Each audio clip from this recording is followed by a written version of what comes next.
जय श्री कृष्णा। मैं श्याम, आपका दोस्त, आपका प्रेमी, आपका सखा। पुरुषोत्तम मास के अति शुभ मास में हम लोग श्रीमद् भागवत स्वाध्याय का अति शुभ कार्य करने का सौभाग्य पा रहे हैं। भगवान का किन शब्दों में, किन वाणी से, किन भावों से कृतज्ञता अर्पित करे, ये मन समझ ही नहीं पाता। वो कितने दयालु है जो ये कार्य हमारे को करने का अवसर दे रहे हैं।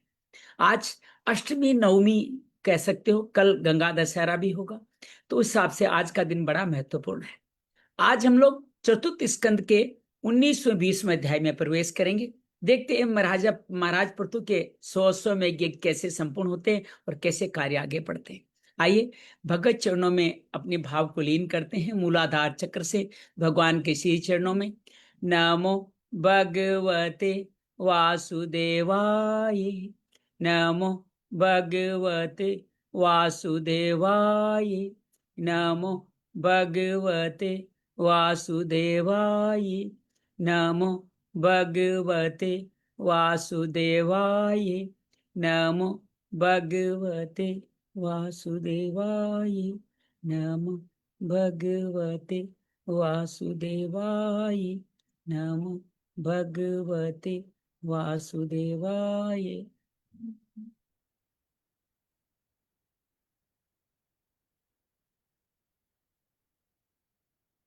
वसुदेव सुतं देवं कंस चाणूरमर्दनं देवकी परमानंदं कृष्णं वंदे जगद्गुरुं। श्री कृष्ण वंदे जगद्गुरुं। गजाननं गणाधिपति सूक्तं कपित जम्बू फल चारु भक्षणं उमासुतं शोक विनाशकारकं नमामि विघ्नेश्वराय पाद पंकजं, नमामि विघ्नेश्वराय पाद पंकजं। सर्वमंगल मांगल्ये शिवे सर्वार्थ साधिके शरण्ये त्र्यंबके गौरी नारायणी नमोस्तुते, नारायणी नमोस्तुते। त्र्यंबकमे जामये सुगंधिं पुष्टिवर्धनम् उर्वारुकमे बंधनान् मृत्युर्मोक्षे मामृता।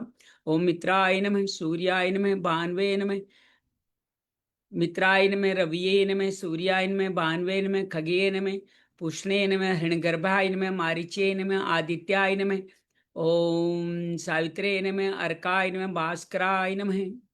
अतुलित बलधामं हेमशैलाभदेहं धनुजवन कृशानं ज्ञानिनाम अग्रगण्यं सकल गुणनिधानं वानराणां धीशं रघुपति प्रिय भक्तं वात जातं नमामि, रघुपति प्रिय भक्तं वात जातं नमामि। गुरुर्ब्रह्मा गुरुर्विष्णु गुरुर्देवो महेश्वर, गुरुरेव साक्षात् परम तस्मै श्री गुरुवे नमः। श्रीमद्भागवत महापुराण श्री विष्णु वांग्मय स्वरूपाय नमः।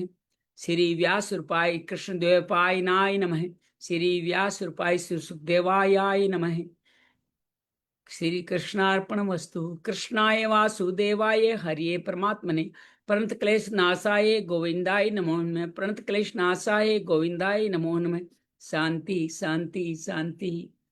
रश्मि और अंजलि का अभिनंदन है, स्वागत है। आइए आज के इस पृथु महाराज की अद्भुत कथा के संदर्भ में चलें। पूर्व कथा का हल्का सा संदर्भ ले लेते हैं। चतुर्थ स्कंद जो विसर्ग का है, वहां से धर्म अर्थ काम मोक्ष के 4 भाग हैं। धर्म के भाग में भगवान के कपिल अवतार से लेकर के हमने कई अवतार देखे, और उसके बाद में मनुसूत्र का पूरा परिवार देखा। यज्ञ भगवान की आवर्ती देखी, दत्तात्रेय की देखी, नर नारायण भगवान की देखी, प्रसूति की पुत्री, प्रसूति दक्ष की पुत्री सती का शिव के साथ विवाह देखा। 13 पुत्रियों के धर्म के साथ, एक का अग्नि, एक का पितरों के साथ विवाह देखा। और कैसे दक्ष का शिव के साथ मनोमालिन्य हुआ, उसको भी हमने देखा। पति के मना करने के बाद ही सती पिता के यज्ञ में गई। पति को सम्मान न मिलने के कारण वहीं अब योगाग्नि में अपने आप को हवन किया। सभी गणों को भी रिभु जो भृगु द्वारा उत्पन्न किए थे उनको भगाया। नारद जी द्वारा ये सूचना श्री शिव जी को मिली। शिव जी रुद्र हुए, वीरभद्र को उत्पन्न किया, जिसने पूरे यज्ञ का नाश किया।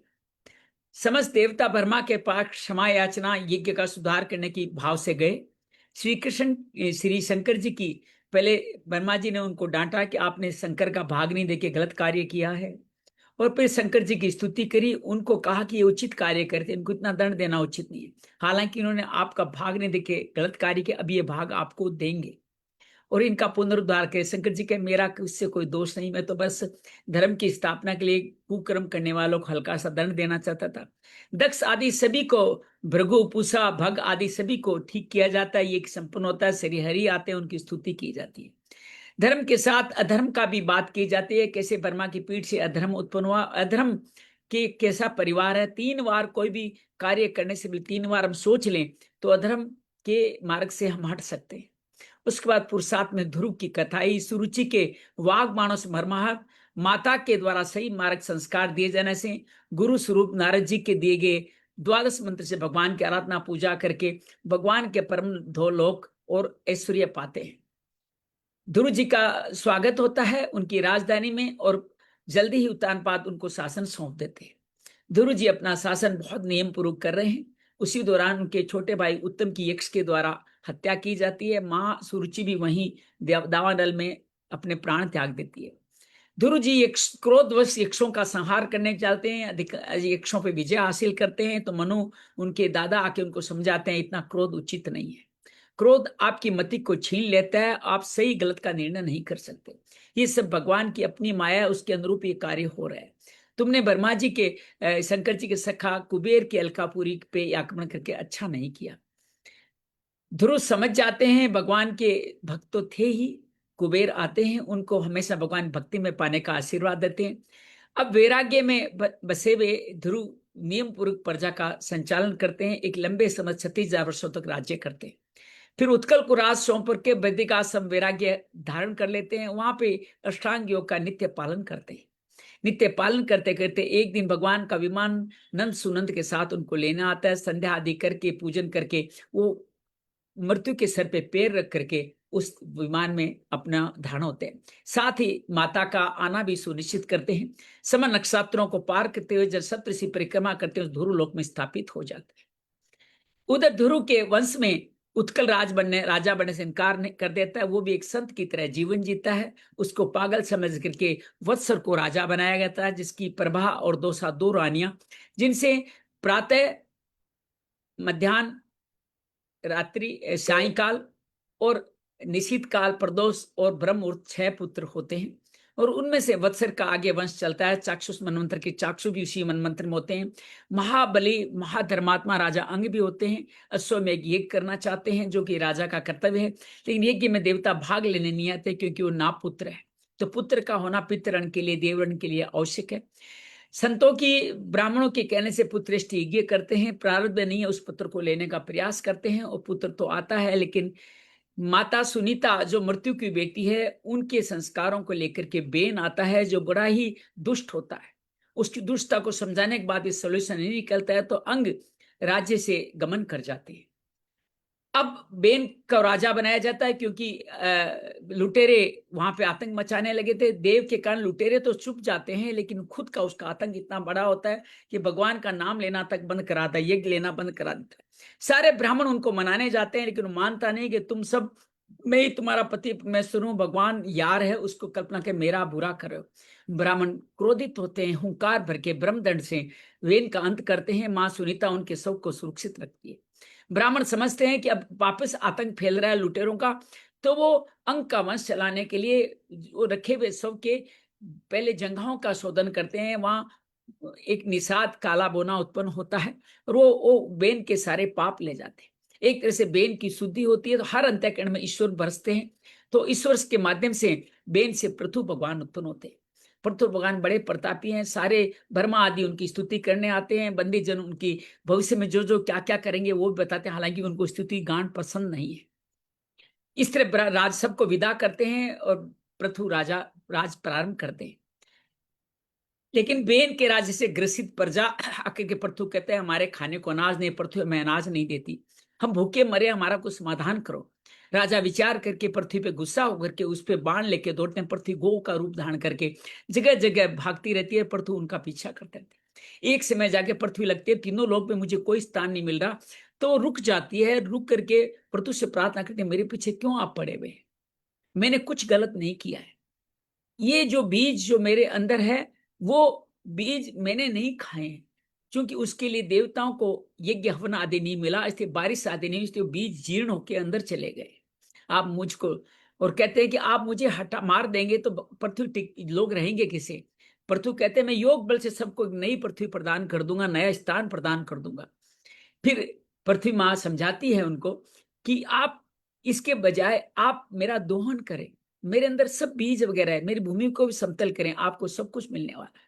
पृथ्वी को समझ में आ जाता है, तो वो अपने दादा परदादा वंशधारी मनु को बछड़ा बना करके अपने हाथों में धन धाने अर्थात बीज वापस लाते हैं। इस उसी वक्त पर सारे बृहस्पति ऋषि आदि बृहस्पति को बछड़ा बनाकर वेद ग्रहण करते हैं, और सब अलग अलग ब्रह्मा, इंद्र, अग्नि, पशु पक्षी, सर्प, असी सब कुछ अपना आधारभूत अपने अपने वंश के लोगों को बछड़ा बना करके पृथ्वी से सब कुछ अपने जीवन यापन के लिए वापस सामग्री पाते हैं। तो पृथ्वी का बड़ा उपकार था, सब लोगों को जीवन प्रदान दिया। अपने बाण की नोक से सभी पर्वतों को उसने समतल किया और जगह जगह अलग अलग नरक बसाए, नगर बसाए, जहां हर व्यक्ति अपनी सामर्थ्य से सही ढंग से रह सकता है। एक से विधिवत नगरों की स्थापना इस पृथ्वी पे पृथ्वी भगवान के द्वारा हुई। पृथ्वी को अनेक स्नेह आया तो पृथ्वी को अपनी पुत्री समान स्नेह दिया, तो पृथ्वी नाम पृथ्वी से ही भगवान इस धरा का नाम पृथ्वी पड़ा और इस तरह से हुआ। तो यहाँ तक कि हमने कथा सुनी किस तरह से पृथ्वी भगवान ने अपनी धरती को सबको संतुष्ट के बड़ा सुंदर शासन चलाया। अब जब कोई सुंदर शासन चला तो उसके बाद में अगला कर्म उसका यह है कि वो आगे भी ये परंपरा चलाए रखे। आप जीवन में किसी भी संस्था का, किसी परिवार का नेतृत्व कर रहे हैं, उस संस्था नेतृत्व में आपका सबसे बड़ा फर्ज यह है कि ये नेतृत्व ऐसी शुभ कार्यों में आगे भी चलता रहे। अगर आपके बाद में अगर कोई बेन जैसा राजा बैठ जाता है और आपके कर्तृत्व पे प्रश्न चिन्ह लग जाता है, तो वो आपके कर्तृत्व को भी हीन कर देगा। इसलिए आपको उचित माहौल बनाना होता है। उसके लिए उन्होंने 100 अश्वमेध यज्ञ करने की योजना बनाई। आइए अथो कौन मिशो अध्याय नमो भगवते वासुदेवाय, आज के 19वें अध्याय में प्रवेश करते हैं और समझते हैं कि ये 100 अश्वमेध यज्ञ कैसे हुए। मैत्रेवाच अथा दीक्षित राजा तो हत में देश तेन से बर्मावर्ते मनोक्षेत्र ये प्राची सरस्वती। महाराज मनु के बर्मावर्त क्षेत्र में, बर्मा आवर्त क्षेत्र जहाँ पूरी ब्रह्मांड में उन्हीं का आवर्त क्षेत्र था, मनु का, जो मनु के द्वारा बनाया गई थी पृथ्वी थी, जहाँ सरस्वती नदी पूर्वमुखी होकर बहती है। अब सरस्वती पूर्वमुखी हो, पूर्व किधर पड़ता है? इधर आपने उत्तर की तरफ है। पूर्वमुखी क्या तात्पर्य है कि ये वापस आपके उत्तर के बाद में, हमारा अगर इस तरफ उत्तर गिनते हो तो उत्तर के बाद में आता है आपका पश्चिम, पश्चिम के बाद दक्षिण, दक्षिण के बाद में पूर्व। तो पूर्व की मुखी मतलब आप देखिए उत्तर से नदी निकल रही है, पूर्व का तात्पर्य अब ये जा रही है राजस्थान होते हुए आपके गुजरात की तरफ जा रही है। तो पूर्व मुखी सरस्वती मुखी बहती है। राजा पृथु ने वहां 100 अश्वमेध करने का संकल्प अर्थात दीक्षा ग्रहण करी। तदापि देव भगवान कर्मतीय से आत्मने सत्कर्तुन मर्मुष्य पृथुर्यज्ञ महित्स्वम। ये देखकर इंद्र को विचार हुआ कि इस प्रकार पृथ्वी कर्म मेरे कर्मों के अपेक्षा और बढ़ जाएंगे। ये इंद्र इतना ईर्ष्यालु है, इसको लगता है कि मेरा कोई पद न छीन ले। वो सर्वलोक का हमेशा अधिपति बना रहता है। हालांकि इंद्र का पद ऐसे अनेक तरह के यज्ञ करने के बाद ही मिलते हैं, और महाराजा पृथु भी आखिर में अगले मनवंतर में इंद्र बनने वाले हैं। तो उनको बड़ा डर लगा, इसलिए वो इसके यज्ञ महोत्सव को सहन नहीं कर सका। आप जब भी कोई शुभ कार्य करेंगे, ऐसे लोग जिनको आपकी इस शुभ कार्य से पीड़ा होगी, वो सब लोग आपके उस शुभ कार्य में तकलीफ डाल सकते हैं। और ऐसा ही इंद्र कर रहे हैं महाराजा पृथु के अश्वमेध यज्ञ में। यत्र यज्ञपति साक्षात भगवान हरिर ईश्वर है, अन्वभो ये सर्वात्मा सरलो गुरु प्रभु। महाराजा पृथु के यज्ञ में सबके अंतरात्मा सर्वलोक पूज्य जगदीश्वर भगवान हरि ने यज्ञ स्वरूप में साक्षात दर्शन दिया था। लेकिन कब दिया था अभी नहीं, आगे चल के घटना आएगी, इसलिए इनका यज्ञ बड़ा अनुपम था। अन्वितो ब्रह्म सर्वाभ्याम लोकपाले सहानुगे उपगिये महानो गंधर्वे मुनि विश्वास चाप्सरो गणे। उनके साथ ब्रह्मा रुद्र अपने नौचरों से लोकपाल गण भी वहां पधारे थे। गंधर्व मुनि अप्सराएं प्रभु की कीर्ति गा रही थी जब ये यज्ञ हो रहे थे। सिद्धा विद्याधरा दैत्या दानवा गुरु का दया सुनंद परमो का पार्षद परवरा हरे कपिलो नारदो दत्तो योगेशा सनकादये तन्मयुर्भागवता ये चेतस्वे न उत्सुका। कौन कौन उत्सुक होके पधारे? सिद्ध, विद्याधर, दैत्य, दानव। दैत्य दानव को मतलब ये समझना नहीं समझना, दैत्य दानव में एक संत कहते हैं कि दो तरह की जातियां होती है। इस दैत्य दानव में प्रहलाद भी है और यहाँ पे हिरण्याक्ष भी है। तो जो शुभ कर्म के दैत्य दानव थे, प्रहलाद जैसे, वो लोग वहां पे पधारे। सुनंद नंद भगवान के पार्षद आ गए तो भगवान ही आ गए। और कपिल, नारद, अब कपिल भगवान का अवतार है, नारद भगवान का, दत्तात्रेय भगवान का अवतार, सनकादि भगवान का अवतार। तो 4 अवतार के योगेश्वर उनके साथ आए थे। अभी तक जो 7 अवतार, नर नारायण तो बद्रिकाश्रम बैठे और वराह अपना काम संपूर्ण करके जा चुके हैं। तो कपिल भी आ गए, नारद भी आ गए और दत्तात्रेय भी आ गए, और यज्ञ भगवान तो स्वयं विराजित, तो यज्ञ भगवान का तो कार्य चल रहा है। तो 5 भगवान के अवतार वहां विराजित है, यो मान लीजिए आप। यत धर्म दुगा भूमि सर्व काम दुगा सती दोग्धि स्वाभिवेस्ता नार्थ यजमान से भारत है। इस युग में यज्ञ की सामग्री देने वाली भूमि, ये जो भूमि है ना, वो कामधेनु की तरह है। कामधेनु का मतलब काम दुख भी कहा गया है कि जो मांगो वो उनसे मिलता है।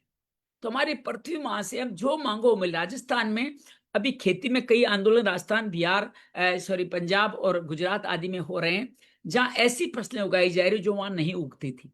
अर्थात वहां पे तरबूज की एक नई फसल बन रही है, और कीवी आदि, संतरे आदि, ये सब पैदा होते जा रहे हैं। अर्थात ये पृथ्वी मां काम धुके से जो मांगो मिलता है। तो यज्ञ सामग्री को भी भूमि ने काम देनु होकर यजमान को सारी कामनाओं को पूर्ण किया। जो मांगते थे पृथ्वी मां ने यज्ञ के लिए सामग्री दी। और इस बात को यूं समझ लीजिए कि आप जब यज्ञ अधिकारी का संकल्प लेते हैं तो समझ संसार आपके लिए सामग्री जुटाने में जुट जाता है। हमने दिल्ली में महाराज श्री के कहने से 108 कुंडीय महालक्ष्मी यज्ञ का संकल्प उन्होंने लिया। हमने संकल्प, संत का संकल्प पे लगे। तो हमें लगता कि इसमें इतना बड़ा पैसा, इतने बड़े सामर्थ्य, इतना बड़ा कार्यकर्ता कैसे जुटेंगे। विश्वास कीजिएगा, सारे कार्यकर्ता सामर्थ्य इतने अच्छी तरह से जुटे, सब कार्य भली भांति करने के बाद भी सेवा कार्य के लिए एक अच्छी बड़ी राशि बच गई। तात्पर्य है, ऐसे कार्यों का संकल्प ले, साधन अपने आप जुड़ते जाएंगे। साधन का आप चिंता न करें, साधन की चिंता न करें, ये कार्य होने वाला है। ऊ सर्वेशान अद्य क्षीर दद्य गोरसान तरवोपुरी वर्षमान प्रासुंत मद उच्चित। नदियां, एक संत बड़ी सुंदर बात कहते हैं कि एक बार एक संत यज्ञ कर रहे थे, घी कम पड़ गया। तो संत ने क्या कहा कि नदी से जाकर के घी लिया। और उनके भक्त भी निराले थे, अलबेले थे। वो नदी से गए और नदी से जल भर के लाए, और उस जल में उन्होंने मिठाइयां बनाई। जल के अंदर जो पूड़ी तली, जो कुछ करना है वो करा, वो घी तुल्य हो गया। और जब घी आ गया तो संत ने कहा ये घी वापस नदी को दिया।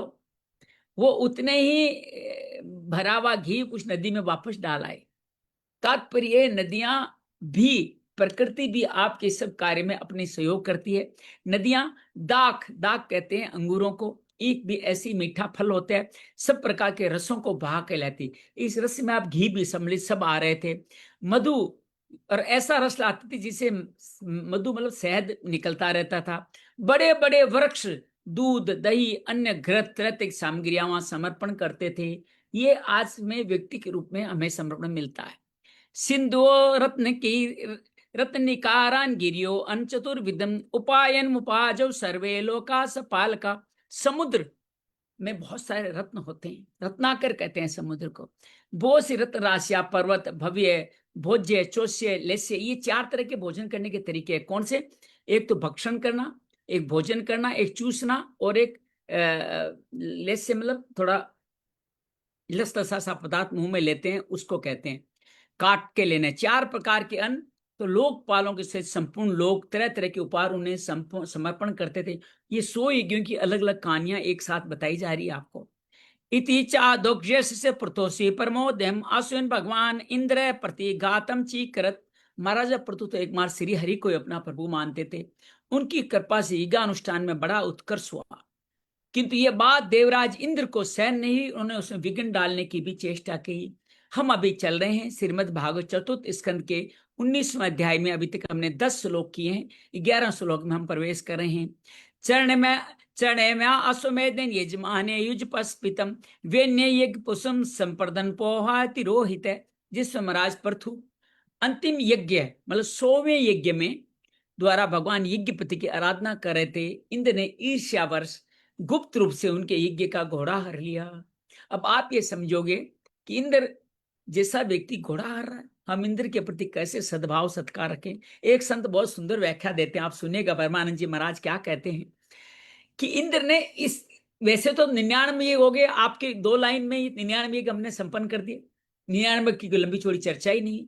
आजकल चर्चा तब होती है जब वहां कुछ खर्चा हो, अर्थात कुछ विघ्न पड़े और विघ्न के दौरान आप उस विघ्न को हंता बन जाए, विघ्न को हरण कर लें, तो कि हाँ क्या प्रतापी राजा, उसने इतना बड़ा आया, उन्होंने उसको हरण कर लिया। आज मोदी जी का नाम तभी तो ऊंचा होगा जब ऐसे कोई विघ्न पड़ेंगे, उस विघ्नों के अंदर मोदी जी अपने आप को नीट एंड क्लीन निकाल के देश को आगे बढ़ा देंगे। तो इंद्र वहां ये महाराज पृथु का ऐश्वर्य गौरव, उनका नाम बढ़ाने के लिए आया था। जैसे केकई ने अपने ऊपर वनवास का पाप ले लिया ताकि भगवान का ऐश्वर्य पूरी दुनिया में फैल जाए। तो एक संत ये कहते हैं कि इंद्र ने कार्य इसलिए किया ताकि पृथु महाराज का यज्ञ, वो उनपे तो अपमान का बोझ लगेगा, उनका तो लोग असम्मान करेंगे, लेकिन पृथु का गौरव तो बढ़ ही जाएगा। जिंदगी का एक और भाव समझिएगा, जब जब आपके जीवन में विघ्न आते हैं तब तब आप और नीट एंड क्लीन चमकदार होके निकलते हैं। तो हर विघ्न और विघ्न देने वाले व्यक्ति इंद्र की तरह ही आपके जीवन को और कांतिमय बनाने का कार्य करते हैं। इस बात को थोड़ा समझिएगा तो बड़ा आनंद आएगा। तो इस तरह से इंद्र ने ईर्ष्या गुप्त घोड़ा उनका, हमारा अंतिम यज्ञ द्वारा भगवान यज्ञपति की आराधना करते, इंद्र ने ईर्ष्या गुप्त रूप से उनके यज्ञ का घोड़ा हर लिया। तमनि भगवान वक्षण मार्ग वियास आमुक्त पाखंडम यो धर्मे धर्म विभ्रमे आतिना चय उदितो हंतुम पृथु पुत्रो महारथ है अन्वादवत संकृत उत्तिष्ठ तिष्ठेति चा अभवेत। इंद्र ने अपनी रक्षा के लिए कवच रूप से पाखंड वेश, अब यहां बता रहे हैं कि जीवन में आगे चल के कैसे पाखंड आने वाले। पाखंड अर्थात जो अखंड है उसको हटा देना। अखंड भगवान का नाम, भगवान की यज्ञ आदि अखंड है, उनको विपरीत कार्य करना पाखंड है। अर्थात आप वो नाटक करते हो, वो कार्य करो, लेकिन अल्टीमेटली आप उसके विपरीत कार्य करो, वो पाखंड कहलाता है। तो पाखंड का वेश कवच रूप में धारण किया, उनका कवच पाखंड जैसा हो गया। जो अधर्म में, पाखंड क्या करता है, अधर्म में धर्म का उत्पन्न। आप कर तो रहे हो अधर्म और लोगों को बताओ धर्म। जैसे अभी पिछले निर्मल बाबा आए थे कि आप ये गोलगप्पा खाओ, आप पे कृपा आने लग जाएगी, और बहुत सारे संत आए जो काम तो अधर्म का कर रहे थे, लोगों को क्या बता रहे थे, वो धर्म अवतार है, धर्मात्मा है। ऐसे गुरु बहुत आए। तो कहने का मतलब है जो धर्म से अधर्म करते हुए धर्म का चोला पहन के बताएं कि हम धर्म कर रहे हैं, वही पाखंड है। उसका आश्रय पापी पुरुष धर्मात्मा सा जान पड़ता है। इस वेश में, इस पाखंड के, इस अधर्म के वेश में घोड़ों के लिए बड़ी शीघ्रता से आकाश मार्ग से जा रहे थे।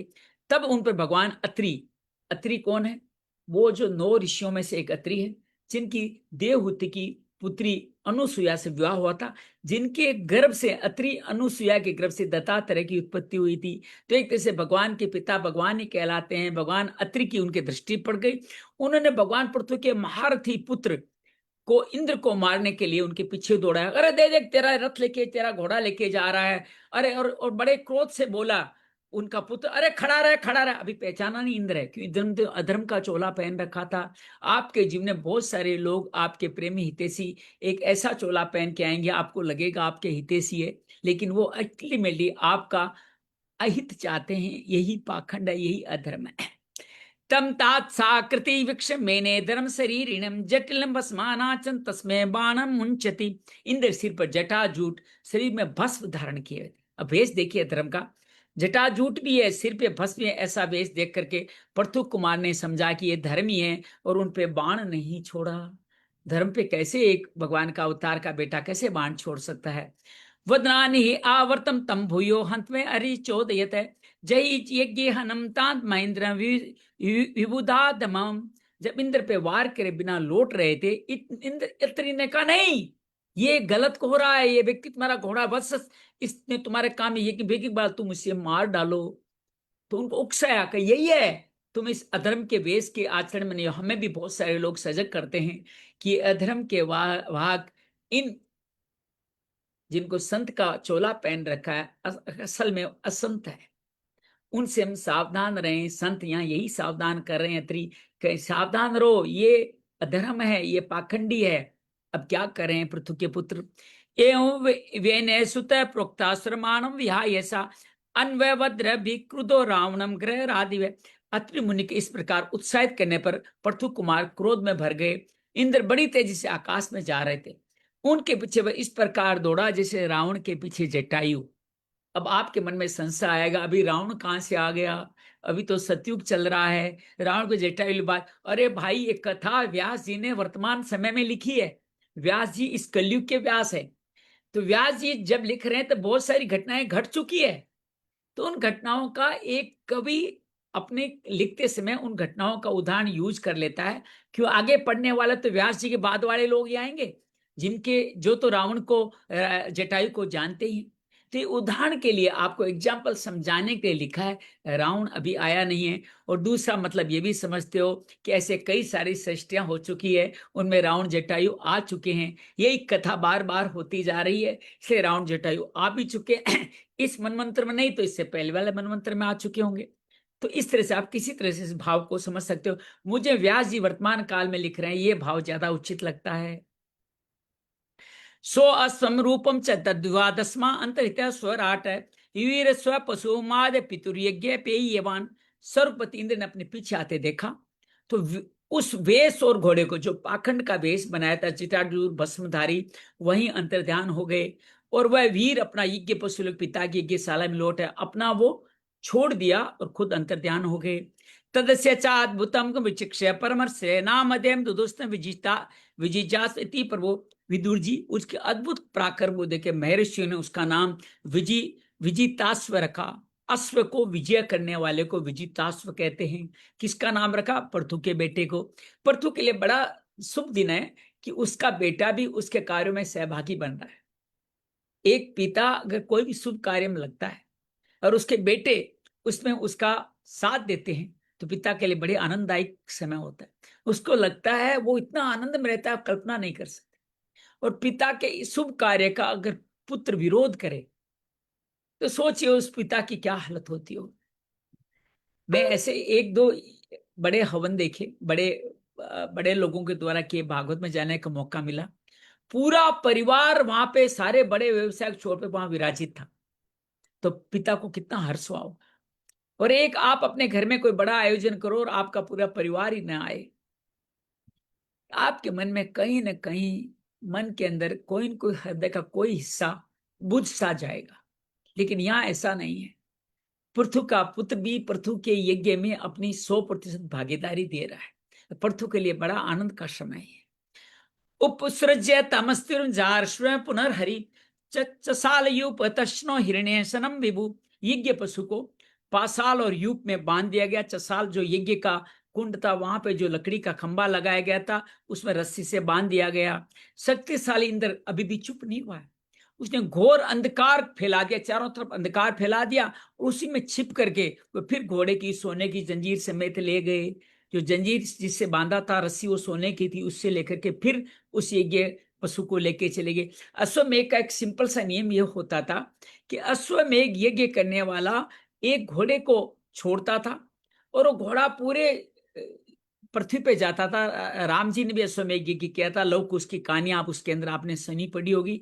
उस यज्ञ को जो पकड़ ले, इसका मतलब वो उस राजा को मानता नहीं है सर्वेश्वर, तो उसके साथ युद्ध होता है। अगर राजा हार जाता है तो यज्ञ वहीं खत्म हो जाता है। राजा जीत जाता है तो वो व्यक्ति यज्ञ में शामिल होकर के राजा को अपना सहयोग देता है, तभी यज्ञ संपूर्ण होता है।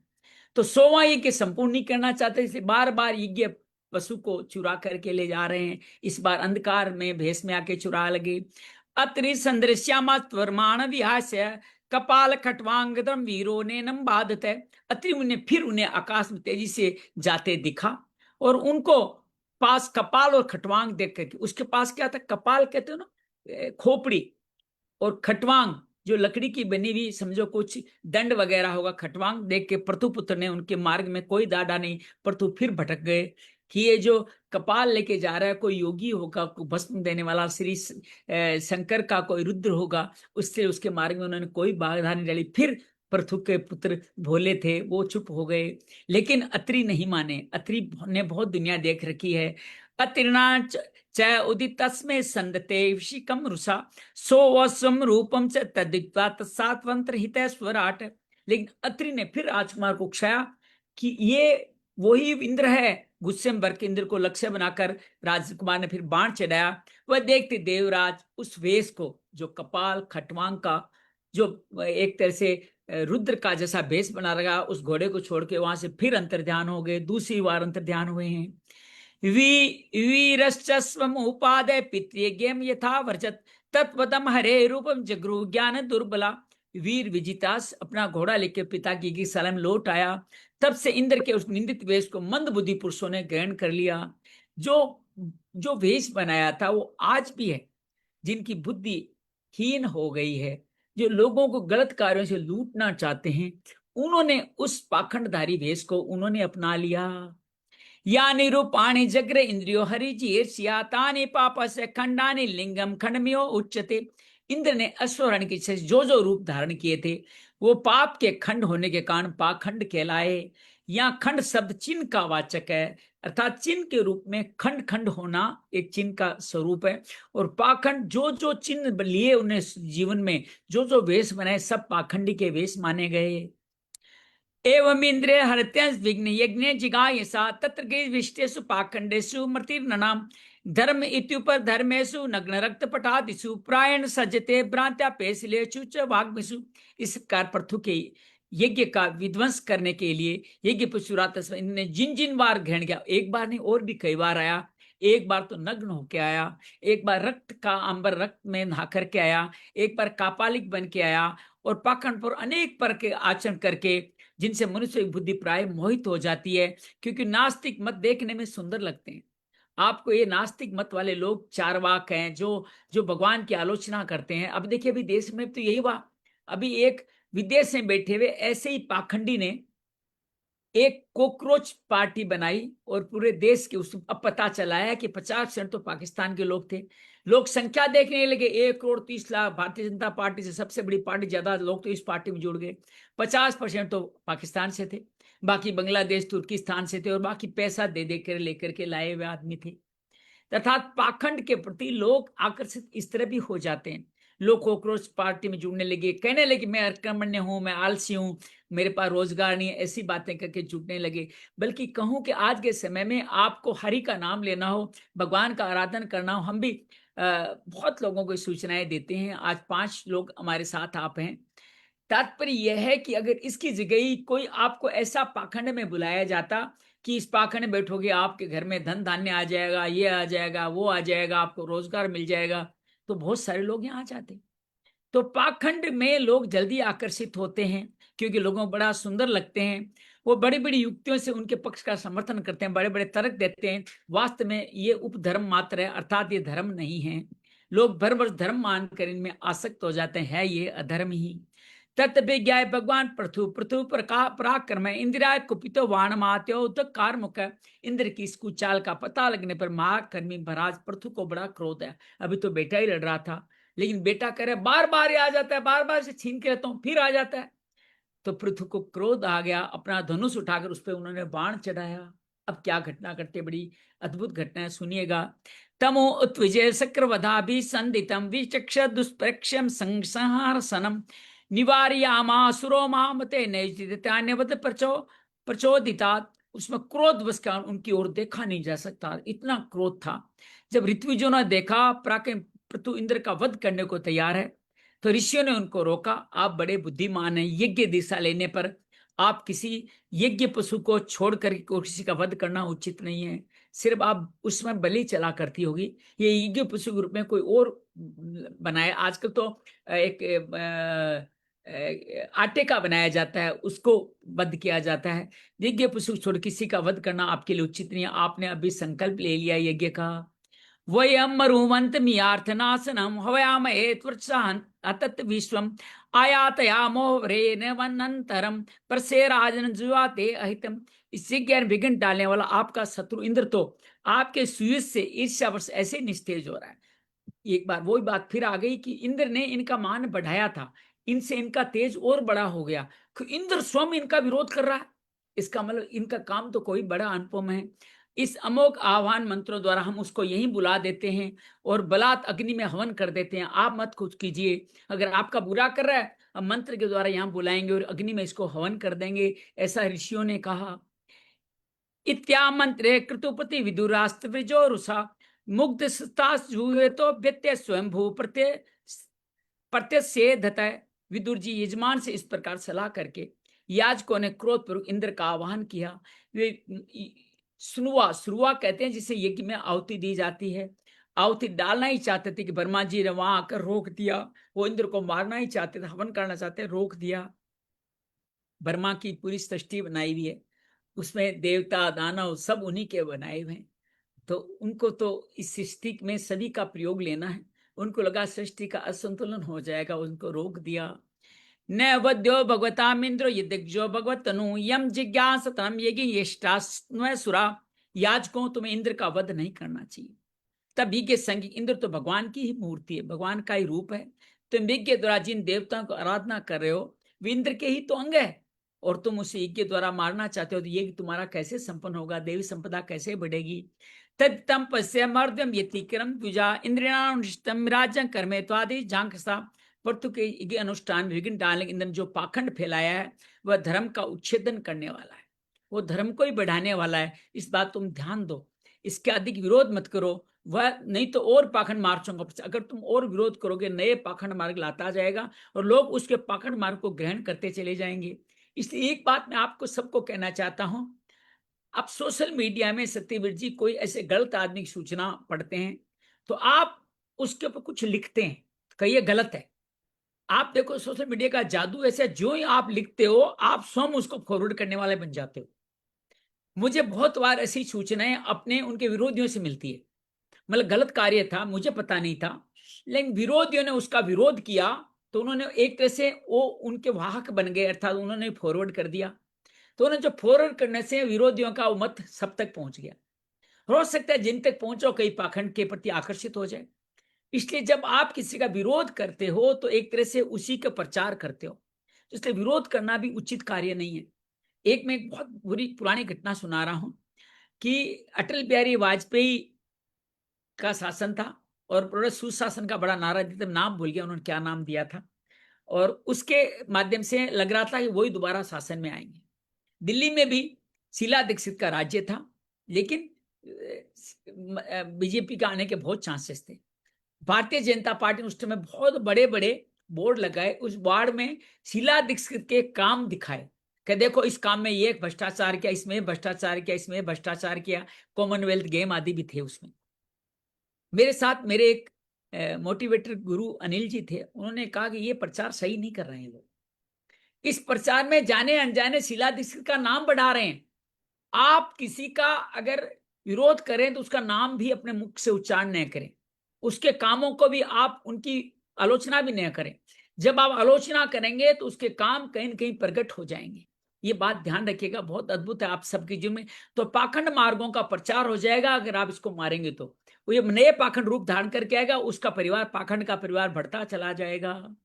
पृथु कीर्ते पृथो बुरियात को नान सत्कृतु अलम ते कृतु भी सुदृष्टि भगवान मोक्ष धर्म विते।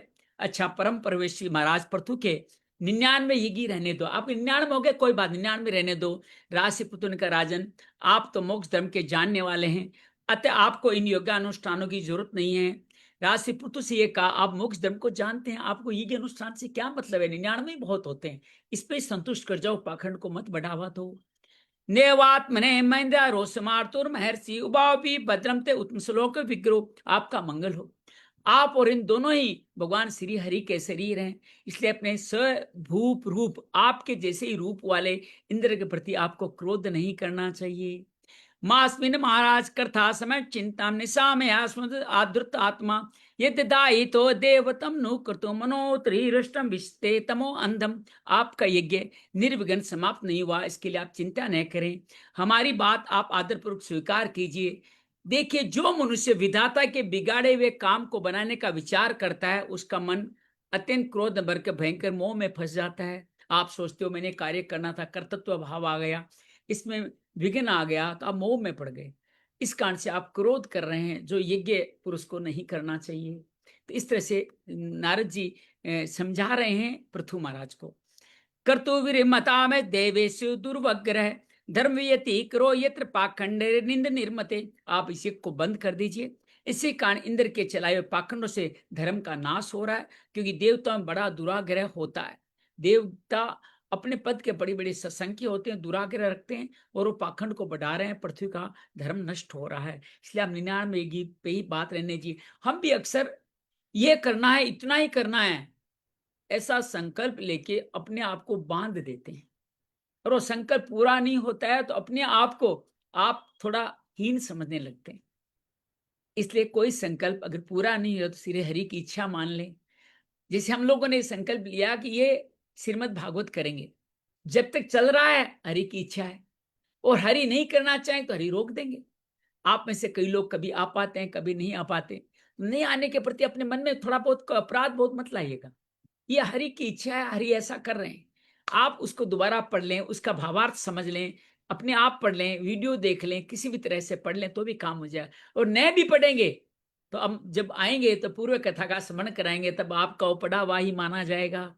इसलिए भगवान कहते हैं कि इनका पूरा ग्रह मत कीजिए, पूरा करना ही है, ऐसा संकल्प लेके मोह क्रोध मत पड़िए। ए ब्रीर इंद्रोपन सष्टे पाखंडे हरि अर्जनम हिरियमाणम विचक्षेणम यस्ते यज्ञ द्रुक्षम मुट। जरा देखिए तो इंद्र घोड़े को चुराकर आपके यज्ञ में विघ्न डाल रहा है। उसी के रचे हुए इस मनोहर पाखंडों की सारी जनता खींचती चली आ रही है। जो जो वेश धारण करता है, लोगों को वो आकर्षक लग रहे हैं, लोग उसकी तरफ खींचते चले जा रहे हैं, और वो पाखंड छोड़ेगा नहीं। ये पाखंड इस तरह बढ़ता चला जाएगा। भवान प्रीत्रार्तुम यावर्तिनो धर्म जना नाम समयानुरूप वेनापचार दोलपुत मध्य तेज है तो विष्णु कला शिवने। आप साक्षात विष्णु के अंश हैं। वेन के दुराचरण से धर्म लुप्त हो रहा था, उस धर्म की रक्षा करने के लिए आपने उसी के शरीर से अवतार लिया था। समत्वामर्ष्यास्य भवम प्रजापते संकलम विसर्जा पिपीम्रहि इंद्री च माया मुप धर्म मातरम प्रचंड पाखंड अथम प्रभोजयी। हे प्रजापलक पृथु जी, अपने उस अवतार का उद्देश्य विचार कीजिए। आप भृगु आदि मुनीश्वरों का संकल्प पूर्ण कीजिए। आप प्रचंड पाखंड पथरूप इंद्र की माया अधर्म की जननी है, आप इसे नष्ट कर दीजिए। अच्छा, पाखंड का नष्ट कैसे होगा? पाखंड का विरोध करना बंद करना पड़ेगा।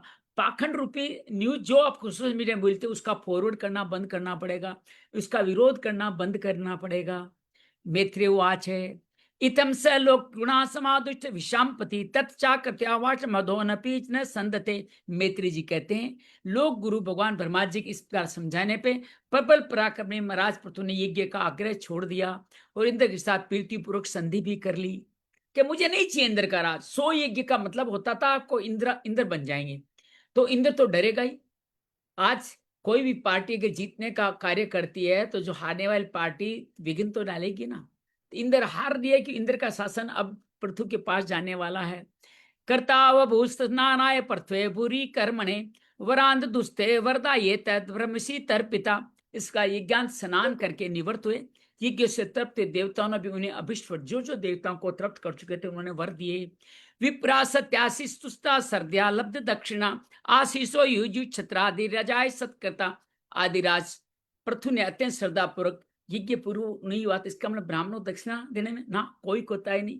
ब्राह्मणों को दक्षिणा दी, ब्राह्मणों ने संतुष्ट होंगे, ने अमोघ आशीर्वाद दिया, आपका कल्याण हो।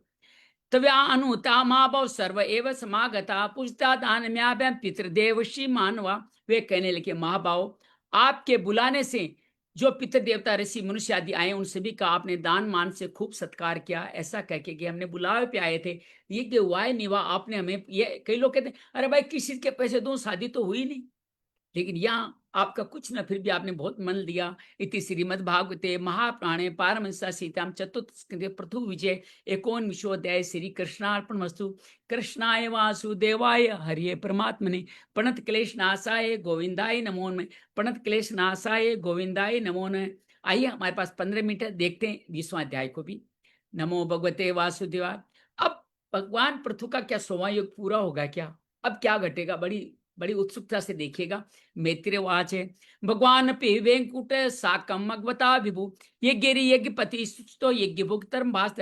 महाराज जी पृथु के 99 यज्ञ से यज्ञ भोग आएगी, उस भगवान विष्णु को बड़ा संतोष हुआ, 99 से खुश हो गए और इंद्र को लेकर के वहां आ गए। श्री भगवान वाचे, भगवान ऐसा कहते हैं, एस तेसा हवमेद सतस्य क्षमाप्यम आत्मानुपच्छन्तु महर्षि।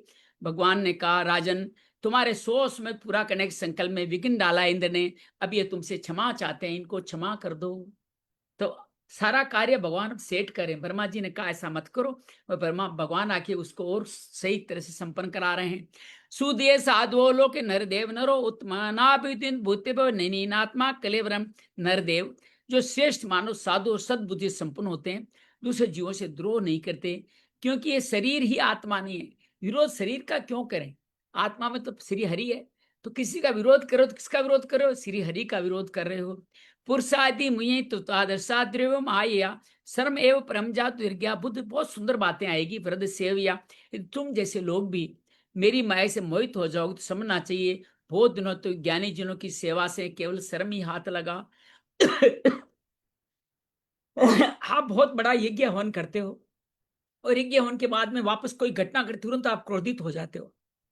या आपने भागवत सुना और भागवत सुनने के बाद अचानक कोई घटना घटी, आप वापस वही पुराने वाले हो गए, तो फिर आपके हाथ में क्या लगा? आपने तो खाली श्रम किया, कोई फायदा नहीं हुआ। इसलिए तुमने मोह धर्म पाखंड छोड़ के, क्रोध छोड़ के अच्छा किया है। अत्यकारे मिम विद्यान विद्या काम कर्म भी आरभति नैवास प्रतिपदो अनुसज्जते। ज्ञानवान पुरुष इस शरीर को अविद्या वासना कर्मों का पुतला समझते हैं, उसमें आसक्त नहीं होते। बड़ा सुंदर संदेश है। ये शरीर कुछ भी नहीं है, कर्मों में वासना में नहीं फंसना है, और कर्म करना फल के लिए इनका पुतला अपने आप को न समझे। ज्ञानवान वो होते हैं। असंसतम सरे अस्मिन्नोपादिते गृहे अपते धर्मणे वापि कहे कुर्यान मताम बुध है। इस प्रकार जो शरीर में आसक्त नहीं होता, वो विवेकी पुरुष उत्पन्न हुए घर पुत्र धन आदि से किस प्रकार ममता रख सकता है? तो शरीर में आसक्ति, तो इससे पैदा हुए पुत्र घर ममता क्यों रखोगे? एक ऐसो समझोति निर्गुणो असो गुणासरे सर्वगो अनावर्त साक्ष निरात्मा आत्मात्मन पर है। ये आत्मा एक शुद्ध सोम प्रकाश निर्गुण गुणों का आश्रय स्थान, सर्वव्यापक आवरण शून्य, सबका साक्षी, अन्य आत्मा से रहित है, अतः शरीर से भिन्न है। ये आत्मा स्वयं प्रकाश है, निर्गुण है, सभी गुणों का आश्रय स्थल है, सर्वव्यापक है, इसका कोई आवरण शून्य है, मन का साक्षी है, सबका साक्षी है। ये अन्य आत्मा से रहित है, इसको ये शरीर से अलग है। शरीर का सांख्य योग की तरफ से भेद बता रहा है। आगे एक बात संत जी ने आज और कही कि आप पुरुषों को दंडवत प्रणाम करना उचित है, और दंडवत प्रणाम भी इस तरह से करे कि उनका नितंब जमीन पे नहीं लगे, नितंब ऊपर रहे, तो ये शुभ कहा जाता है।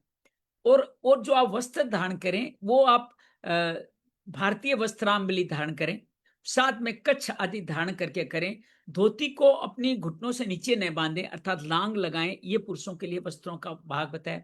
माताओं को कहा गया है कि आप दंडवत प्रणाम न क्या करें, और संतों को गुरुओं के लिए कहा गया बिना आसन के कोई आप पूजा पाठ वगैरह न करें। धरती पे अगर आपका नितंब टच कर जाता है तो आपके लिए हानिकारक है। माताएं दंडवत प्रणाम क्यों करें? कि माताओं का स्तन अगर छाती जमीन पे लगती है तो पृथ्वी मां पे बहुत बड़ा बोझ बढ़ता है। इसलिए उनको कभी भी दंडवत प्रणाम किसी माता को, किसी संत को, किसी को नहीं करना चाहिए। उनको झुक करके, खड़े होकर के प्रणाम करना चाहिए। जमीन पे लेट करके माताओं को दंडवत प्रणाम नहीं करना चाहिए। आसन लेके बैठना चाहिए। और पुरुषों को भी उचित वस्त्र लेके जिनसे अंग ढके, लेकिन जमीन पे धोती जमीन पे बिखर रही है, जमीन पे रेत में आ रही है, वैसा कार्य नहीं करना चाहिए। ये संत जी ब्रह्मानंद जी ने आज इसी श्लोक की व्याख्या में बताया। ये एवं संतात्माग्रस्त वेद पुरुषे नाजित प्रकृष्टो तदगुणे स्वयं स्थित है। इस प्रकार जो पुरुष इस देह स्थित आत्मा को इस प्रकार शरीर से भिन्न जानता है और प्रकृति संबंध रखते हुए उनके गुणों से बनता नहीं है, और ये स्थिति मुझ परमात्मा में रहती है। क्योंकि उस स्थिति मुझ परमात्मा में रहती है, इसलिए वो गुणा गुणेषु वर्तन्ते मानता वा, उसमें मोह माया में बंधता नहीं है। गीता पूरी आ गई है यहाँ पे। या सर्वधर्मेण मां नित्य निराशी सर्द्या अन्वित बसते संकेस्त से मनोराजन प्रसिद्धि। जो पुरुष किसी प्रकार की कामना नहीं रह करके अपने वर्ण आश्रम के धर्मों द्वारा नित्य प्रति श्रद्धा पूर्वक मेरी आराधना करता है, उसका चित्त धीरे धीरे शुद्ध हो जाता है। आप जैसा वर्णाश्रम है उसके अनुसार आपका वर्ण आश्रम के धर्म का निर्वहन करने के लिए वेश कर्म आदि होना चाहिए। आप संन्यास धर्म या वानप्रस्थ धर्म करके गृहस्थाश्रम को अपना रहे हैं तो गलत कर रहे हैं। एक 50-60 की उम्र के बाद में गृहस्थी के अगर मोह माया काम वासना में उलझे हैं तो आप गलत कर रहे हैं, वर्णाश्रम धर्म का उल्लंघन कर रहे हैं, जो अधर्म का वाहक बन जाएंगे। परित्यक्त गुण समदर्शनो विषदाशय शांति में समवस्थान भ्रम केवलम अस्नुते। चित्त शुद्ध होने पर विषयों से संबंध नहीं रहता, उसको तत्व ज्ञान की प्राप्ति हो जाती है। चित्त शुद्ध हो गया तो फिर आपको शब्द अर्थ ज्ञान स्पर्श में मोह नहीं रहा, फिर वह मेरी समता रूप स्थिति को प्राप्त कर ले जाए, मेरे को पा लेता है। वो परम शांति भ्रम अर्थात केवल उसी का नाम है। अर्थात आसक्त नहीं होना किसी भी काम में, आपको यही भगवान की तरफ लेके जाएगा। उदासीन विवाद द्रव्य ज्ञान क्रियात्मन कूटस्थ में आत्मा यो वेदापनोति सोवनम। जो पुरुष ये जानता है शरीर ज्ञान और क्रिया मन का साक्षी होने पर भी साक्षी आत्मा उसे निर्लिप्त रहता है। आपके शरीर में है, सब कुछ देख रहा है लेकिन निर्लिप्त रहता है, वो मोक्ष पद प्राप्त कर लेता है। उस साक्षी को आप इन्वॉल्व नहीं करें। बीन से लिंग से गुण प्रभाव द्रव्य क्रियाकार चेतान आत्मने दृष्टा संपेशु विपसु सूर्यो ने विक्रियंते मई वृद्धसो हृदा। राजन, गुण प्रवाह रूप आवागमन तो भूत इंद्रिय इंदिरा बनी देवता चिदाभ्यास ये सर भगवान के द्वारा सृष्टि की रचना के अंदर पाया सारे लोग, इनके समष्टि रूप पर लिंग शरीरी हो जाता है। गुण प्रवाह का आगमन तो सिर्फ इस स्थूल शरीर में होता है, इसका आत्मा से कोई रिश्ता नहीं है। मुझ में दृढ़ अनुराग में बुद्धिमान पुरुष संपत्ति और विपत्ति प्राप्त होने पर भी हर्ष शोक आदि विकारों से वशीभूत नहीं होते। मिल गया तो खुश होना, नहीं मिला तो राग द्वेष से मुक्त रहते हैं, ऐसा कहें। समय समानोत्म मध्य आत्म आत्म है सुखे च दुखे च जितेंद्रिय आश्रय मयोक लिप्ता खिल्लोक संयुतो युद्ध से विरा खिली लोक रक्षणम। इसलिए वीरवर, तुम उत्तम मध्यम अधम पुरुषों में समान भाव रखो, सुख दुख को भी एक साथ समझो, मन और इंद्रियों को जीतकर मेरे द्वारा जुटे गए मंत्रों आदि समस्त राज्य के पुरुषों की सहायता से संपूर्ण लोगों की तुम रक्षा करो, सद्भाव से करो, लेकिन सबके प्रति समभाव रखो। सिर ये क्षमा करने के बारे में इतनी सारी बातें आई है, इंद्र को क्षमा कर दो। सिर प्रजापाल में वैराग्यो ये सांप्रय सुकृता संत सट मनसम हरतार न्याता पुण्य प्रजा मरक्षता करो अगमतनी। राजा का कल्याण प्रजा पालन में है, इससे परलोक में प्रजा के पुण्य का छठा भाग मिलता है। अगर आप अच्छी तरह से आप अपने परिवार का या अपने समाज का या एक एमएलए एमपी राजा की तरह प्रजा का ठीक से पालन करते हैं तो प्रजा के पुण्य का जितना प्रजा पुण्य कमाएगी सबसे बड़ा टैक्स ये मिलता है, छठा भाग राजा को मिलता है। इसके जो राजा प्रजा की रक्षा नहीं करता, उससे कर वसूल करता जाता है, उसका सारा पुण्य तो प्रजा छीन ही लेती है, बदले में उससे प्रजा के पाप का भागी भी होना पड़ता है। ये हम सब के लिए बड़ा सुंदर संदेश है आज के जमाने में।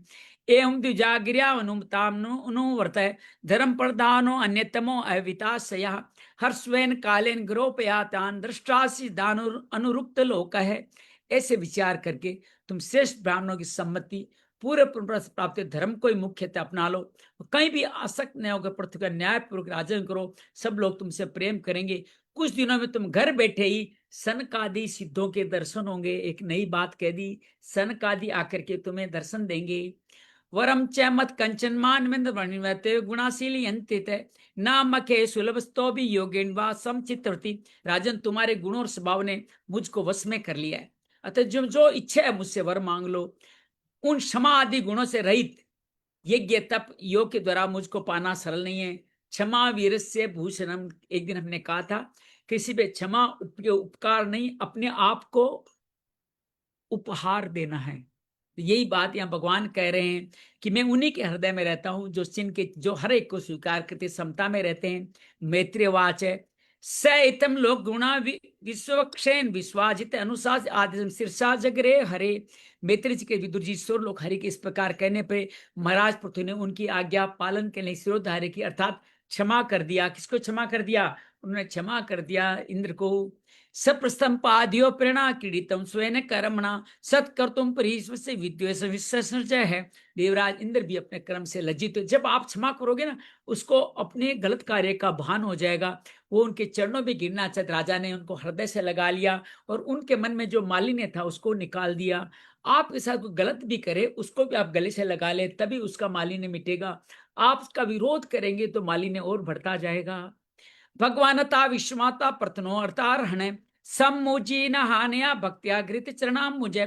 फिर महाराजा पृथु ने विश्वात्मा भक्त वत्सल भगवान का पूजन किया और क्षण क्षण में उड़ते भक्तिमय प्रभु के चरण कमल पकड़ लिए। प्रस्थानाभिको अप्येना अनुग्रह विलंबित पस्वन पद्म पलाक्षाक्षो न प्रत्यस्वर सता। श्री हरि वहां से जाना चाहते थे कि पृथ्वी के प्रति वात्सल्य भाव ने उनको रोक लिया। वे अपने कमल दल के समान नेत्रों से उनकी ओर देखते रह गए और वहां से जा नहीं सके। ऐसा भगवान का प्यार दिख रहा है। साधि राजो रचितांजलि विलोकितम नास्कत सुलोचन न किंचनो वाच बास विकल्पो हृदय पुगे बदावस्थित है। आदिराज महाराज पृथु भी नेत्रों में जल भर करके अनेक अनेक कांड भगवान के दर्शन भी नहीं कर पा रहे, कंठ गदगद हो गए, तो भगवान की वो स्तुति भी नहीं कर पा रहे। हृदय से आलिंगन करके उनको करके पकड़े रहे, हाथ जोड़े, जो के त्यों वहीं खड़े रह गए। अथावसर्जा शुक्ला विलोकेन अप्रदुर्गोचर महापुरुषम पदा संस्कृतम क्षितिमसम उन्नते विन्यस्ताम उग्र वंग विद्विषय। पर वो अपने चरण कमलों से पृथ्वी का स्पर्श किए खड़े थे। उनका कर का अग्र भाग गरुड़ जी के ऊंचे कंधे पर रखा हुआ था। पृथ्वी को हल्का सा स्पर्श कर रखा, लेकिन गरुड़ पे अभी भी बैठे थे। गरुड़ जी के ऊंचे कंधे पे रखा हुआ था। महाराज पृथु नेत्रों के आंसू पोंछकर ऐतब दृश्य उनकी ओर देखते हुए इस प्रकार कहने लगे। पृथु वाच है वारानवी मोत्वदर देश्वरादाय बुधय कतम वर्णिते गुण विक्रिया आत्मनाम ये नारकाणापि संते देहिनाम तानि केलिपत वर्णे च मोक्षपति। प्रभु, आप वर देने वाले परमादि देवताओं को वर देने में समर्थ है। कोई भी बुद्धिमान पुरुष आपसे देहाभिमान योग्य योग्य भोगने योग्य विषय कैसे मांग सकता है? वे तो नारी के जीवों को मिलते हैं। मैं तो इन तुच्छ विषयों को आपसे नहीं मांगता। क्या मांग रहे हैं? न काम्ये न तद्यम क्वचिन्न यत्र युष्म चरणाय अंबुजा स्वय महता मात हृदयान मुख अच्युतो युद्ध स्वय करना युद्ध में से मे वर। मुझे तो उस मोक्ष पद की भी इच्छा नहीं है जिससे महापुरुषों के हृदय से उनके मुख द्वारा निकला हुआ आपके चरण मकरंद नहीं है। जिसके हृदय में आपके चरण कमल नहीं, मुझे मोक्ष नहीं चाहिए। जहां आपकी कीर्ति कथा सुनने का सुख नहीं मिलता, वो मुझे नहीं चाहिए। इसलिए मेरी तो यही प्रार्थना, आप मुझे 10,000 कान दे दीजिए। ये हम सबके लिए है, रश्मि सरिता सरला सबके लिए, सीता 10,000 कान दे दीजिए जिसे भगवान की लीला गुणों को मैं सुनता रह सकूं। ऐसे कान मांग रहे हैं अपने वर में।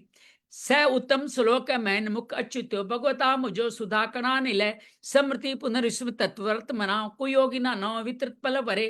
पुण्य कीर्ति प्रभु, आपके चरण कमल मकरंद रूपी अमृत कणों को लेकर महापुरुष मुख से जो वायु निकलती है, देखिए अब मैं यहाँ बोल रहा हूं और आप भी जब भगवान नाम, आपके मुख से जो वायु निकलती है ना, उस वायु में भी इतनी शक्ति है कि वो सब कुयोग तत्व ज्ञान करा सकती है। अर्थात मेरे घर में कोई इस कथा को सुने या न सुने, लेकिन जो बोल रहा है उसके साथ में ऐसी भगवान की वायु निकल रही है, उन सब का तत्व ज्ञान करा देगी।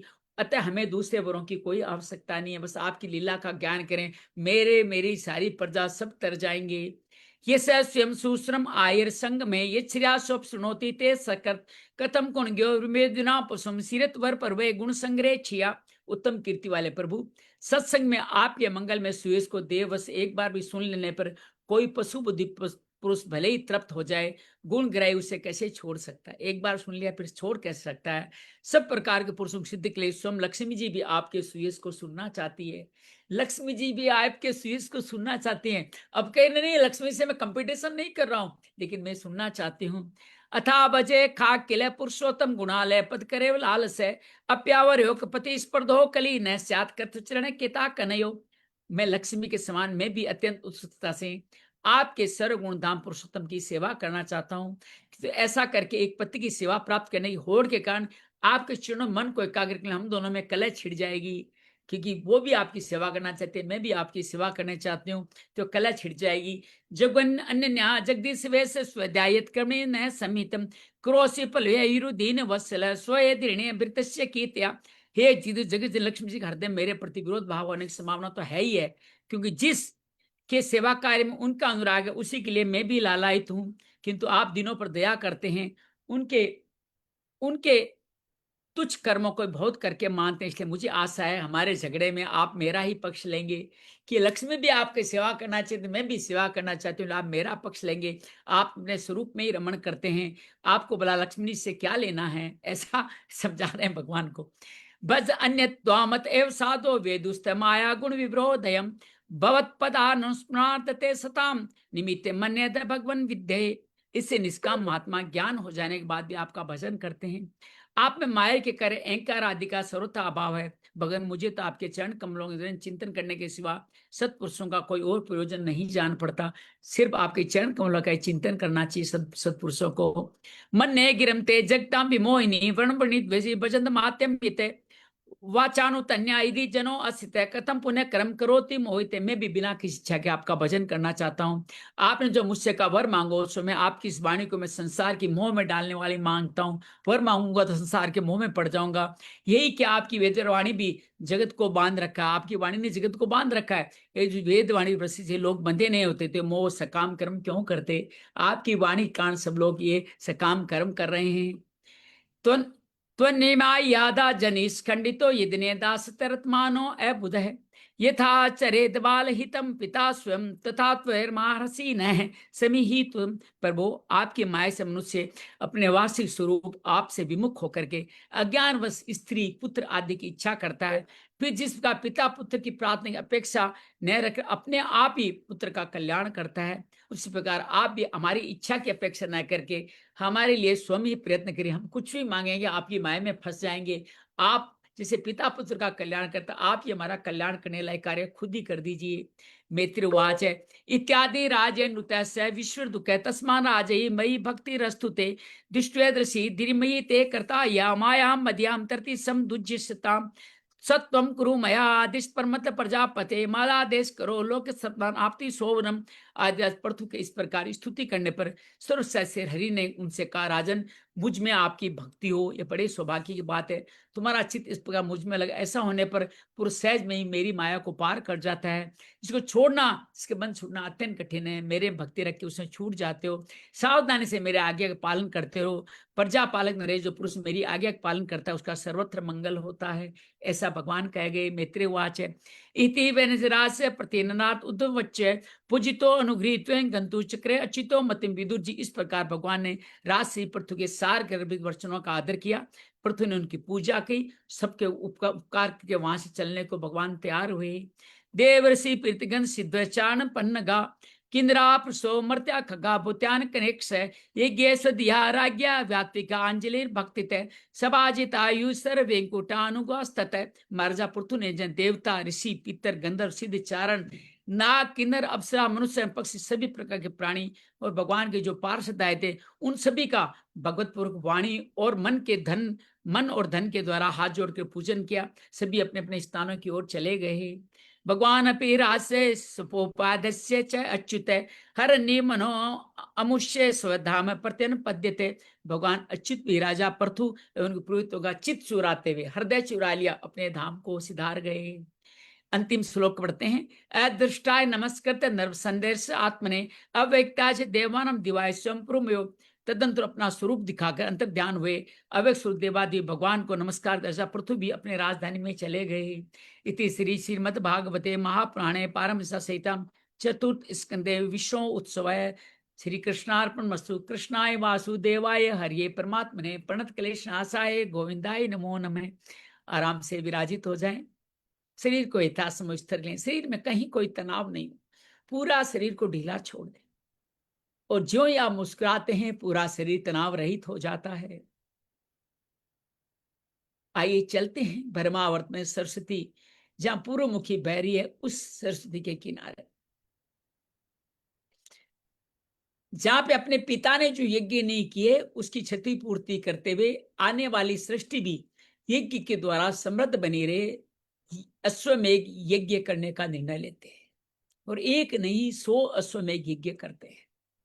99 अश्वमेघ यज्ञ पूर्ण हो चुके हैं। विधि विधान से अश्व घोड़े को बांध करके वो ये पूरा यज्ञ संपन्न कर रहे हैं।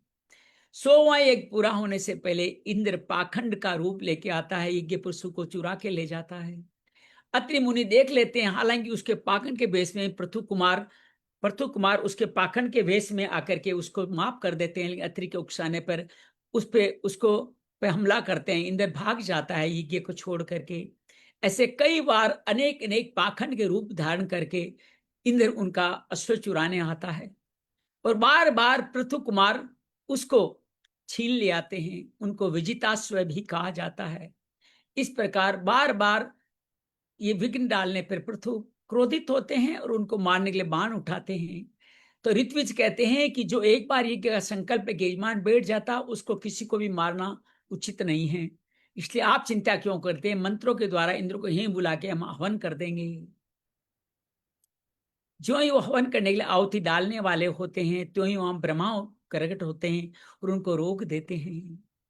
कहते अधर्म का विरोध करोगे तो भी अधर्म बढ़ेगा, इसलिए तुम जितना आप प्रयास करोगे उतना ही अधर्म बढ़ता चला जाएगा। और जिस यज्ञ की आप यज्ञ करो उस यज्ञ के आराध्य देवता जो आप उससे स्वा के माध्यम से जो देवी समता बढ़ते उसका नेता तो इंद्र ही है। और इंद्र कोई मार दिया तो तुम्हारे यज्ञ करने का औचित्य ही क्या रह जाएगा। इस तरह से ब्रह्मा बार बार उनको समझाते हैं कि तुम ऐसा कार्य मत करो। और महाराज रुद्र पृथुराज समझ जाते हैं और यज्ञ को वहीं अधूरा छोड़ देते हैं और समस्त आए हुए ब्राह्मणों आदि ऋतुजों को बहुत सारी दक्षिणा देके विदा करते हैं। उसके तुरंत बाद में ही वहां भगवान विष्णु इंद्र को लेके पधार जाते हैं और कहते हैं तुमने बहुत सुंदर कार्य किया है, मोह माया से मोहित होकर के पाखंड के न बढ़े इस संदर्भ में तुमने उचित कार्य किया है। इंद्र आदि का पद भी अंत में शरीर मोक्ष नहीं प्रदान करता। इंद्र का पद भी पा लेते तो भी तुम्हें वापस धरती लोक पे आना पड़ता। तुमने सही तरह से समाधान किया है और तुमने इंद्र को जो क्षमा नहीं किया तो अब क्षमा कर दो। क्षमा करने से तुम्हारा अंदर का राग द्वेष खत्म हो जाएगा और जिस व्यक्ति को क्षमा करते हो उसके अंदर से भी ये मालिन्य खत्म हो जाएगा। इससे बार बार समझाते हैं कि ये आत्मा साक्षी भाव में रहनी चाहिए। साक्षी भाव की आत्मा शरीर के संबंधों पुत्र मित्र स्त्री आदि में मोहित नहीं होती। ये मान सम्मान, ये प्रशंसा, ये निंदा आलोचना सब के सब माया का हिस्सा है। ये गुणों के अधीन है। इनके कारण तुम्हारे जीवन में बार बार ये कठिनाइयां आती रहेगी, तुम इसको क्षमा कर दो।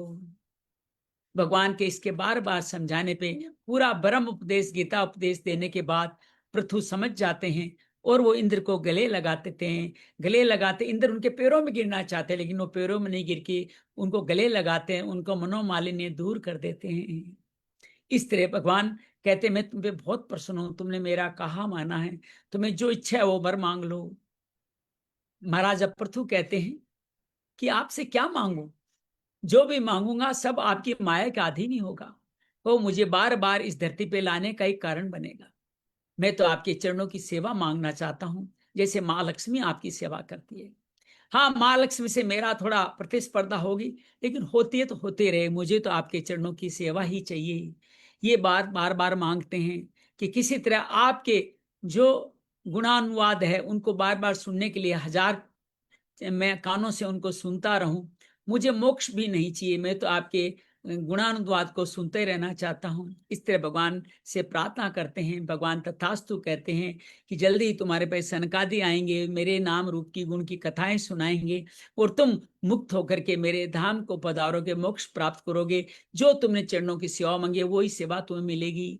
इस तरह भगवान सभी को मोहित करते हुए वहां से विदा लेते हैं और ये पृथु का अश्वमेघ की कथा यहाँ संपूर्ण होती है। श्री कृष्णार्पण मस्तु। कृष्णाय वासुदेवाय हरिये परमात्मने प्रणत क्लेशनाशाय गोविंदाय नमोन्मय। प्रणत क्लेशनाशाय गोविंदाय नमोन्मय। श्रीमन नारायण नारायण नारायण। नारद नारायण नारायण नारायण। विदुर मैत्रेय नारायण नारायण नारायण। सुखदेव परीक्षित नारायण नारायण नारायण। सुत सोनकादि नारायण नारायण नारायण। प्रथु अश्वमेघ यज्ञ नारायण नारायण नारायण। इंद्र यज्ञ पशुहरण नारायण नारायण नारायण। अत्रि मुनि दर्शन नारायण नारायण नारायण। विजितास्व पृथु कुमार इंद्र हरण नारायण नारायण नारायण। पाखंड वर्धी इंद्र नारायण नारायण नारायण, अत्रि पृथु कुमार बार बार यज्ञ पशु हरण नारायण नारायण नारायण, पृथु कुपित नारायण नारायण नारायण, इंद्र मारन अस्त्र संधान नारायण नारायण नारायण, ऋत्विज ऋत्विज ऋत्विज आग्रह पृथु श्रवण नारायण नारायण नारायण, यज्ञ आहुति इंद्र मरण आहुति नारायण नारायण नारायण, ब्रह्मा प्राकट्य नारायण नारायण नारायण, इंद्र मरण स्थगितम नारायण नारायण नारायण, यज्ञ देवी संपदा न इंद्र संभव नारायण नारायण नारायण, पृथु यज्ञ संपूर्ण यज्ञ स्थगित नारायण नारायण नारायण, ऋत्विसम दक्षिणा सम्मान नारायण नारायण नारायण, श्री हरि गरुड़ नारायण नारायण नारायण, श्री इंद्र नारायण नारायण नारायण, श्री इंद्र क्षमा कथन नारायण नारायण नारायण, मोह माया क्रोध सब माया हरण नारायण नारायण नारायण, सत्व गुण माया नारायण नारायण नारायण, आत्मा साक्षी नारायण नारायण नारायण, राग द्वेष अहंकार क्रोध नारायण नारायण नारायण, सब माया मृत्युलोक नारायण नारायण नारायण, प्रथु इंद्र समक्ष नारायण नारायण नारायण, इंद्र पूजितम पृथु नारायण नारायण, हृदय आलिंगन इंद्र नारायण नारायण नारायण, इंद्र मनोमालिन्य हरण नारायण नारायण नारायण, भगवान प्रसन्न नारायण नारायण नारायण, भगवान वरदान भगवान वरम पृथु नारायण नारायण नारायण, पृथु मोह माया नहीं चाहते नारायण नारायण नारायण, भगवत चरणों की सेवा नारायण नारायण नारायण, लक्ष्मी स्वरूप चरण सेवा नारायण नारायण नारायण, शस्त्र कानों से भगवत लीला सुरन नारायण नारायण नारायण, भगवान तथास्तु नारायण नारायण नारायण, श्री पृथु महाराज नारायण नारायण नारायण, श्रीमन नारायण नारायण नारायण, भजमन नारायण नारायण नारायण, योगेशम सच्चिदानंदम वासुदेव वर्षप्रेम धर्म संस्थापकम वीरं कृष्णं वंदे जगद्गुरुम, श्री कृष्ण वंदे जगद्गुरुम, शांति शांति शांति। उम्मीद है आपको आज का ये पृथु कथा बड़ी आनंद में लगी होगी। जीवन में आप कोई शुभ कार्य करें, अनेक विघ्न आएंगे, उन विघ्नों को आप किस तरह से लेते हैं वो भी भगवान की माया समझ के उन पे अगर आप इन्वॉल्व नहीं होते, उनकी आलोचना नहीं करते, उनकी पाखंड को नहीं बढ़ाते, किसी की आलोचना करना उसके पाखंड को बढ़ाना है, आपसे निर्लिप्त रहें तो जीवन का कल्याण होगा, हरि स्वयं आ जाएंगे आपके पास में। यही इस पूरी 2 अध्यायों की कथा का सार है। कल फिर तीर्थ भूमि जाने का मन है तो रात्रि को आज निकलना है, रात्रि 11:30 बजे की ट्रेन है, तो आज का शाम का कल का सेशन आज 8:30 से 9:30 बजे करेंगे। हालांकि कल बिंदुसार कोलाई तीर्थ जाने का मन है और वहाँ आसपास के पुंदरासर बालाजी, सूरसर बालाजी और तोड़ेसर भैरव जी, ये सब देव क्षेत्रपाल जो हमारे क्षेत्र के देवता है, उन सब से 17 जून या 24 जून को सत्संग भवन भगवान पिता भगवान प्रारंभ करना चाहते हैं। उसके लिए उन सब से आशीर्वाद ग्रहण करने की यात्रा हर यात्रा में तीर्थस्थल के बन के चल रही है। तो आपसे अनुरोध करता हूं कि 8:30 बजे आप पधारें और 8:30 बजे तक 10वीं भी लग जाएगी, तो 10वीं पधारें तो बड़ा आनंद आएगा। और हम गंगा दशहरा के दिन कल कोलाई धाम का तीर्थ का कितना सौभाग्य मिल पा रहा है, भगवान अपने आप सब संयोग बना रहे हैं। आपके जीवन में इसी तरह संयोग बने रहे, आप सबका मंगल हो, आप सबका कल्याण हो। रश्मि, सरला, आभा, सत्यवीर जी, सभी का मंगल हो, सभी का मंगल। शाम को 8:30 बजे जरूर मिलिएगा।